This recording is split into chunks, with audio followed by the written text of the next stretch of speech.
Eu apelo, porque o que está em jogo é a educação de milhares e milhares de crianças, jovens e adultos do Rio Grande do Norte. E o que a sociedade deseja é isso.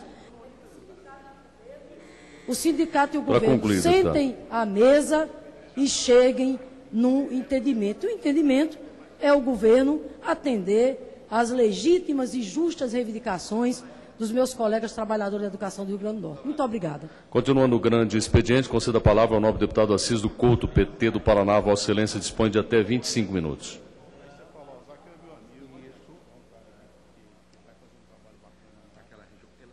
Senhor presidente, senhoras e senhores deputados, parlamentares desta casa, a sociedade que nos acompanha, eu trago aqui, neste grande expediente, nesse início do ano legislativo 2014, um assunto que, por 3 décadas, chama a atenção do Estado do Paraná, do Brasil e do mundo.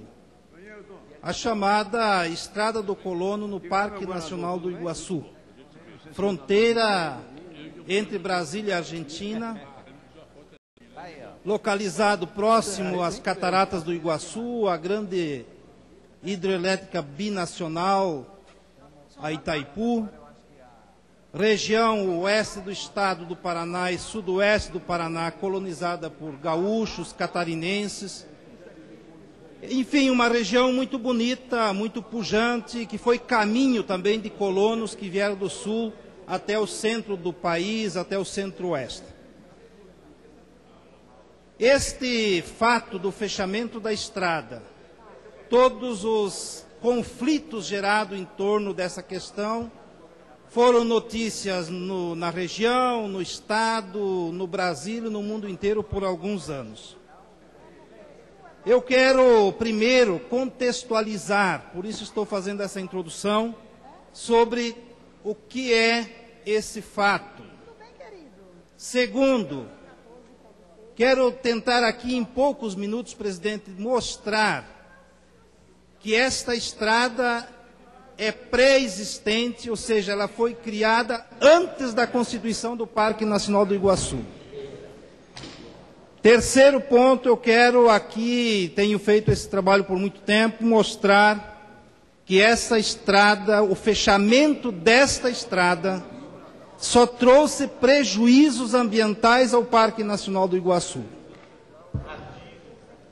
Por quinto ponto, eu quero também falar aqui sobre a questão econômica, social, cultural e turística da região, quanto perdeu com o fechamento dessa estrada. Deixa eu te falar, um grande abraço. Essas, pelo menos, sempre foram as argumentações que levaram à decisão de fechar o caminho do colono. Mas também quero, por último, trazer aqui para mim e para muitos, talvez, um elemento novo desse fato, que é um elemento político. Nas circunstâncias que se deu o fechamento do caminho em 1986, mas com base em um documento redigido em 1979 até 1981, ainda no regime militar. Que provavelmente este seja o principal motivo do fechamento daquele histórico caminho do colono. Portanto, eu quero aqui iniciar então nesta contextualização. Já falei que o caminho do colono é pré-existente, ou seja, antes de constituir o parque, em 1939, por decreto do então presidente Getúlio Vargas, este caminho já existia.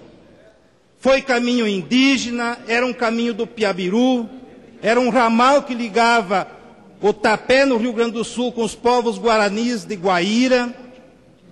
Foi caminho da demarcação da fronteira entre 1897 a 1903, portanto, 110 anos atrás. Foi também caminho da coluna Prestes em 1925, que por ali passou quando se deslocou do Rio Grande do Sul para o centro do país, aonde se encontrava lá na chamada Encruzilhada Natalino, que é a Encruzilhada Benjamin, aliás, que era um entroncamento da velha estrada de Guarapuava. A coluna Prestes atravessou o Rio Iguaçu em 1925, aonde funcionou por muitos anos o Porto Moisés Lupion.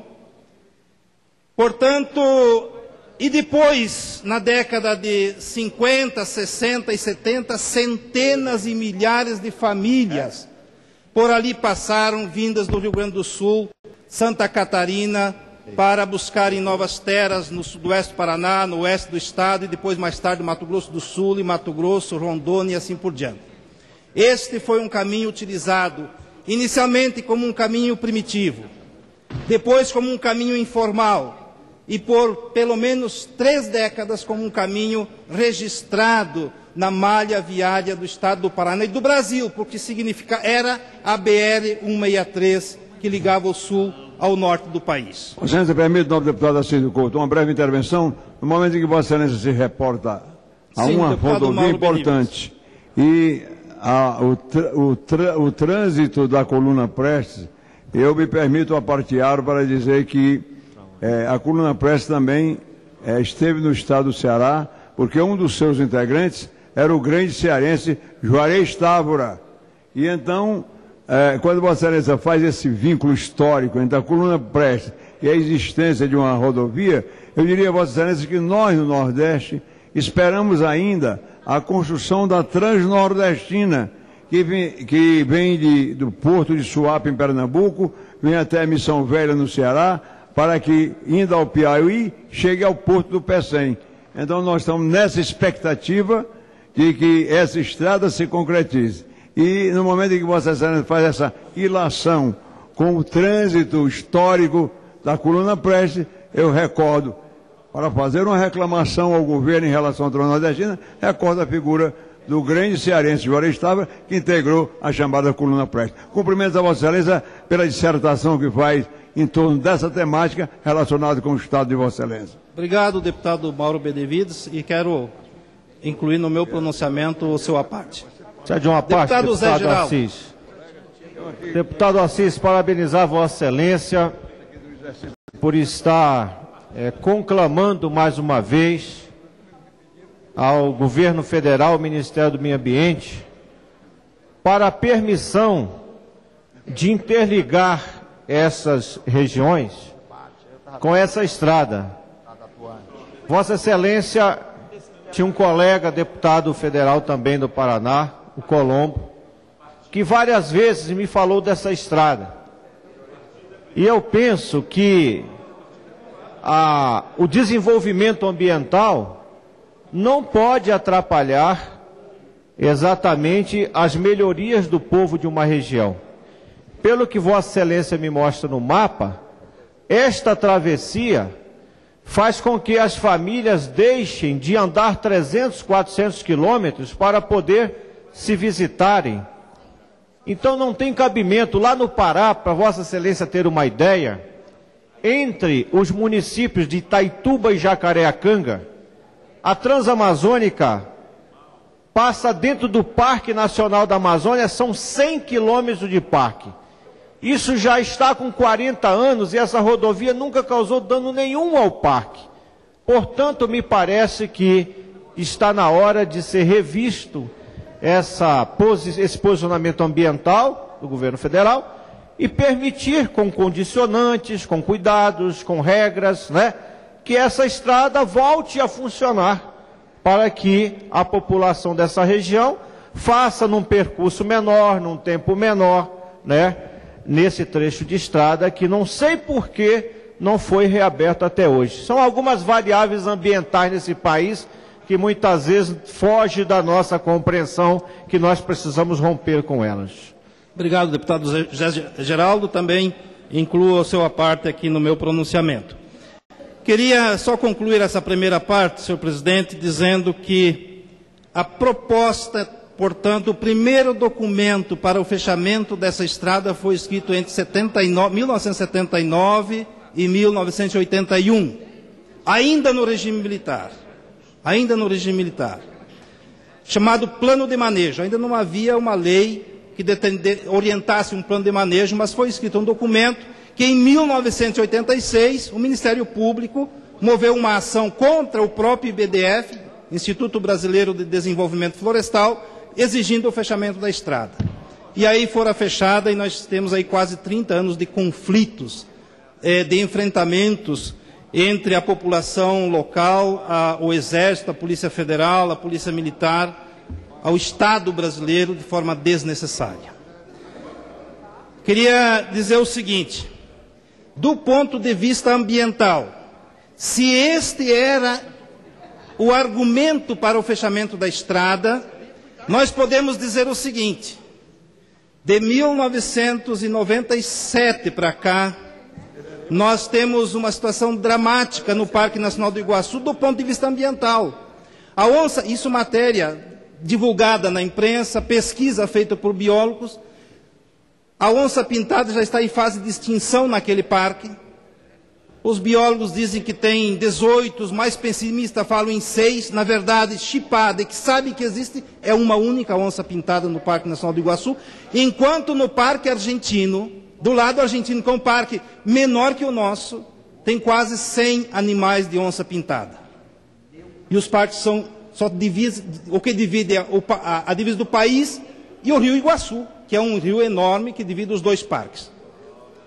O porco queixada, que é o porco do mato, principal alimento da onça, desde 1997 não é mais visto do lado brasileiro. Do lado argentino ainda existe vários grupos de queixadas. E lá tem estrada. Mamíferos, do lado brasileiro, que é um parque bem maior que o argentino, apenas 76 espécies. Do lado argentino, que tem estrada, tem turismo, 118 espécies de mamíferos. Eu estou dizendo isto para mostrar à sociedade de que o fechamento da estrada do colono no Parque Brasileiro só piorou a situação ambiental, deputado Zé Geraldo, do Parque Nacional do Iguaçu, lamentavelmente. Isso não é para tristeza apenas daqueles que se dizem ambientalistas lá no Rio de Janeiro, São Paulo, que tem uma causa importante, mas é uma tristeza para nós que moramos ao lado do Parque Nacional do Iguaçu e vemos uma situação de deteriorização do Parque Nacional do Iguaçu.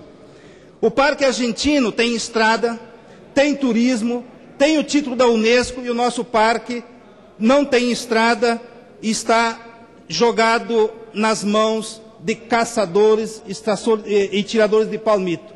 Portanto, eu queria deixar aqui claro que essa tese ambiental que separa, como disse o deputado Zé Geraldo, separa as pessoas do meio ambiente, só leva ao fracasso. Não colheu nenhum fruto bom durante todos esses anos. Do ponto de vista econômico, sempre havia esta preocupação. Será que a abertura dessa estrada não vai prejudicar o turismo em Foz do Iguaçu? Ora, o turismo de Foz do Iguaçu está estacionado e se comparado ao turismo da Argentina, na mesma região das cataratas. Os brasileiros do Rio Grande do Sul, de Santa Catarina, que visitam as cataratas do Iguaçu, têm que vir pela Ruta 101 da Argentina, vem pelo do argentino, para visitar as cataratas. E lá, claro, deixa suas economias, faz seus gastos, faz suas férias. Porque do lado brasileiro se transformou um limitante, ou seja, os brasileiros têm que usar o caminho argentino, inclusive passando dentro do Parque Nacional Argentino para visitar as cataratas. Sem falar que também o próprio Parque Nacional do Iguaçu é um atrativo turístico em si. O jornal Globo divulgou o seguinte: o incentivo à visitação dos parques poderia injetar até 2016 1,8 bilhões de reais na economia brasileira se os parques fossem abertos à visitação da população. Portanto, nós temos aí um grande potencial turístico, econômico para não só a população local, mas também para todo o país.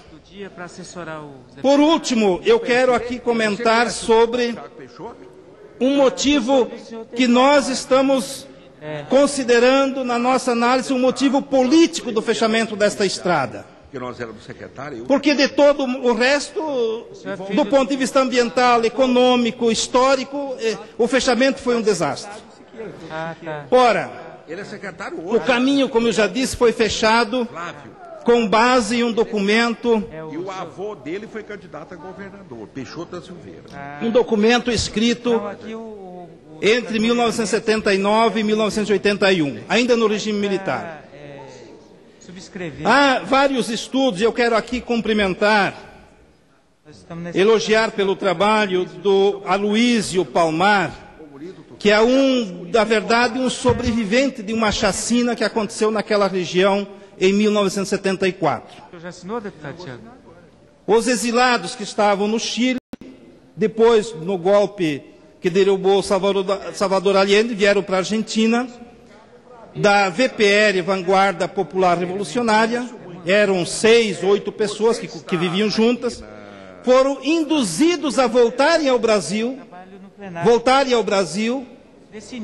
por um traidor do grupo, que o sargento Alberic, na época, no início era da Vanguarda, depois traiu o grupo, induziu esses brasileiros, entre eles um argentino, eu tenho aqui o nome deles, Daniel José Carvalho, com 29 anos, Henrique Ernesto Rúdia, que é um argentino de 19 anos de idade, Joel José Carvalho, com 26 anos de idade, José Lavecchia, com 55 anos de idade, Onofre Pinto, com 37 anos, que era o líder do grupo, e Vitor Carlos Ramos, com 30 anos de idade.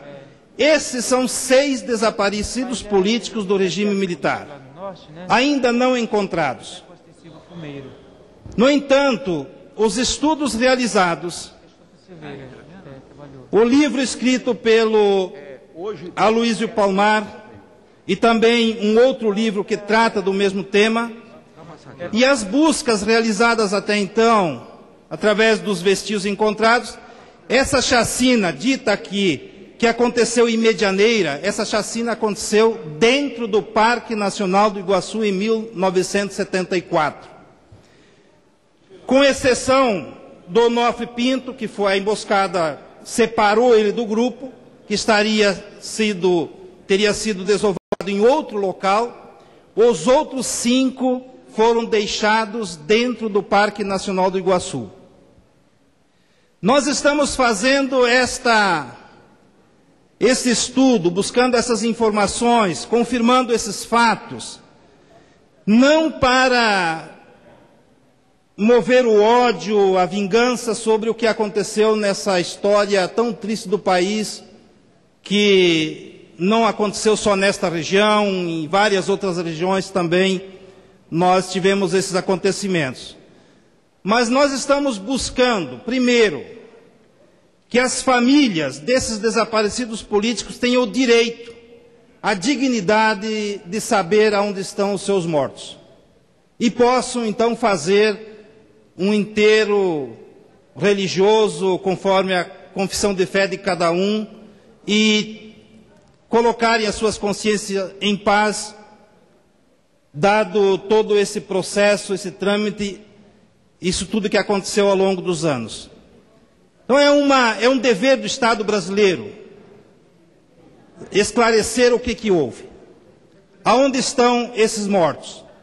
Creio que nós estamos muito próximos de trazer ao Brasil esta importante informação, evidenciar isto para nós corrigirmos esta parte da história e esclarecermos isso aos familiares, aos amigos, a todos aqueles que participaram deste momento.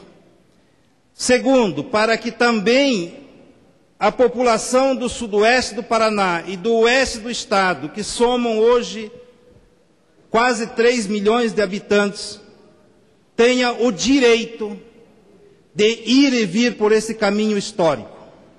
Que seja devolvida, depois de tantos conflitos, de tanta violência, seja devolvida a esta população esse caminho histórico, que, como já relatei aqui, tem não só décadas, mas tem séculos de existência, que fora fechado nesse momento sombrio da história brasileira.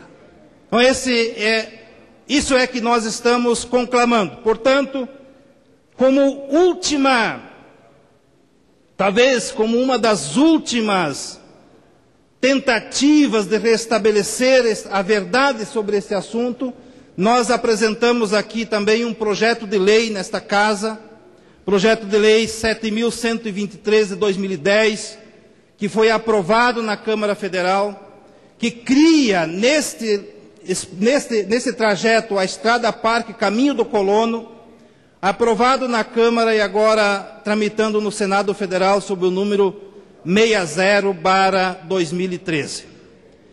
Nós estamos aqui conclamando para que os senadores apressem a votação deste projeto, que nós possamos restabelecer este caminho histórico importante para a região sul do país, para o país, mas sobretudo para aquelas populações que vivem em torno do Parque Nacional do Iguaçu, e como também já considerei aqui, para que o Parque Nacional do Iguaçu recupere a sua posição, a sua situação ambiental que perdeu muito com esses anos do fechamento da estrada. Portanto, neste contexto, volto a dizer, sem rancor, sem a busca de vingança, de ódio, mas que a verdade seja estabelecida e que nós possamos construir os laços, principalmente entre as famílias do Sudoeste e do Oeste que ficaram separadas pelo fechamento da estrada, e restabelecer a verdade sobre os fatos que o Brasil inteiro e a imprensa até internacional noticiou ao longo dos anos, como se fosse uma guerra entre o Estado brasileiro e uma população simples, humilde das duas regiões, colonos simples que foram violentados, presos por conta da disputa da abertura desta estrada. Então esta é meu pedido. Eu quero considerar por fim, para que uma vez aprovado o projeto de lei no Senado Federal, a nossa Presidenta da República, Dilma Rousseff, possa também sancionar esta lei, porque a Presidenta Dilma, que hoje está conduzindo com grandeza esse país, a nossa primeira mulher Presidenta da República do Brasil, e que também foi presa, torturada no regime militar, ela possa também fazer da sanção desta lei um ato de reconhecimento para principalmente as famílias dos desaparecidos políticos da chacina de 1974 no Parque Nacional do Iguaçu. Senhor presidente, era esse o meu pronunciamento.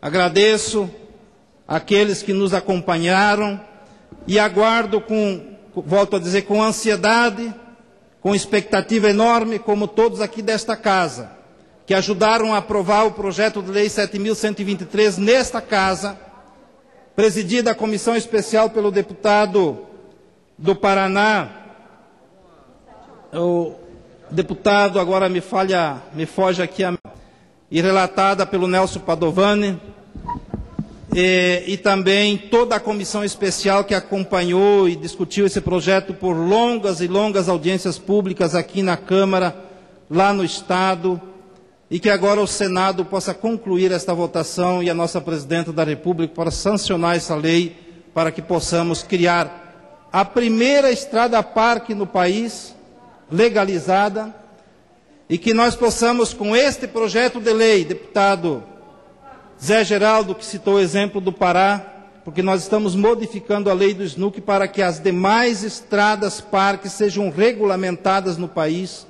porque hoje nós temos muitas estradas que cortam unidades de conservação, atravessam parques nacionais sem nenhuma legislação que as regulamente. Então esse projeto de lei tem também este objetivo. Não é um projeto de lei apenas para a Estrada do Colono, para o Caminho do Colono no Parque Nacional do Iguaçu, mas é um projeto de lei, uma lei que nós queremos ter para todas as unidades de conservação e para que aquilo que acontece no mundo inteiro e que acontece não tão distante como ali no caso da Argentina, a estrada, a Ruta 101 que corta o Parque Nacional do Iguaçu na Argentina. Volto a dizer que tem título da Unesco, como tem o nosso, e nem por isso perdeu o título, por ter uma estrada-parque, que esse exemplo que o mundo inteiro tem de estradas-parque seja também implantado no nosso querido Brasil. Muito obrigado, senhor presidente. Pediu uma parte o deputado, mas já encerrou. Pediu uma parte, deputado Encerrado Ferro. O grande expediente, passaremos agora ao período de breves comunicações.